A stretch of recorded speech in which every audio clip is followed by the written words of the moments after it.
aunt was a resident here, and I used to love to take her out into the garden, and it was sort of crying out for some nourishment and some support. I asked if I could just, potter around in it and see if we could improve it. It was rather a large undertaking, so I had to persuade a few friends, and some of the residents' relatives got involved. We come into the garden as often as we possibly can. Even in the winter, we'll wrap my dad up and kind of bring him out, even if it's for 5, 10, 15 minutes. And then usually on the way back in, he'll say, "Thank you for taking me out, I really enjoyed it."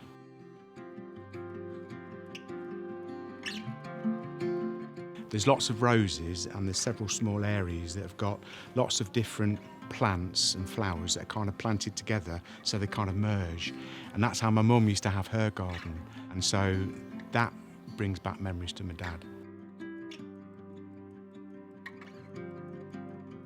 One of my favourite things about being a chaplain here is walking around the garden with our residents.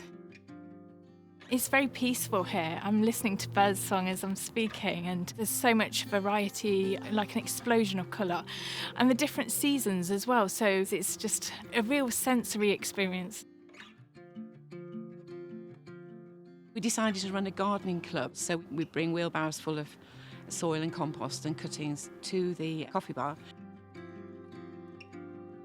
We've got lots and lots of plants from doing this method. We also smell flowers there, we try to name them, we look at leaves and try to identify them. There's also lots of talk and lots of sharing about when they had gardens, what they like to grow. And usually I'm listening out for that so that we can make sure we put the plants in the garden.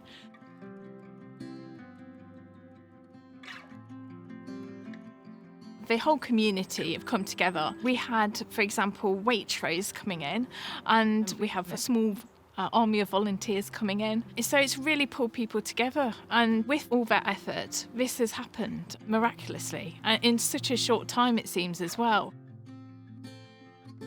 The local churches have supported us in very practical ways. One church, I asked for help with improving the benches, and a retired couple, came every week for 7 weeks and took a bench home and brought it back the next week beautifully.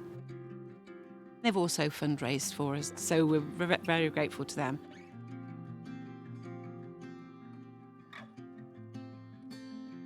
If someone is sitting with a relative and I'll say, "Oh, do you want communion today?" And they say yes, and I'm able to give them communion out in the garden. So it just lends itself because we're surrounded by God's creation.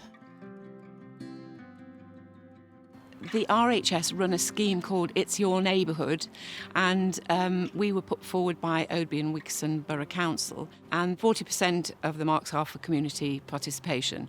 And I personally feel that's really important, because the more people are involved in the garden, the more commitment there is to it and the more support there is for it.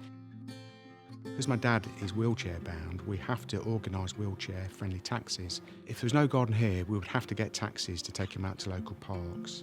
So the fact that this is right here is just fantastic, and it's a great benefit for both the families and also the residents.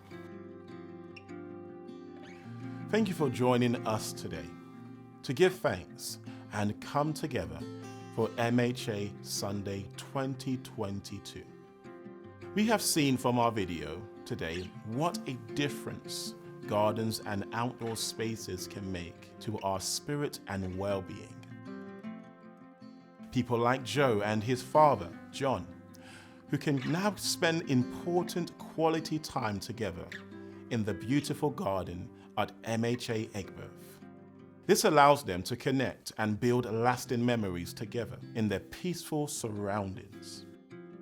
We can all benefit from taking a moment in our outdoor spaces to reflect on the wonders of nature, breathe in that fresh air, touch the leaf and smell the flowers to embrace the beauty the world has to offer us. Well, one of the ways you can work with MHA to be part of this is to make a gift this MHA Sunday. Your support will enable us to continue to improve our gardens and allow all our residents and their families to benefit from the joy and tranquility that nature provides.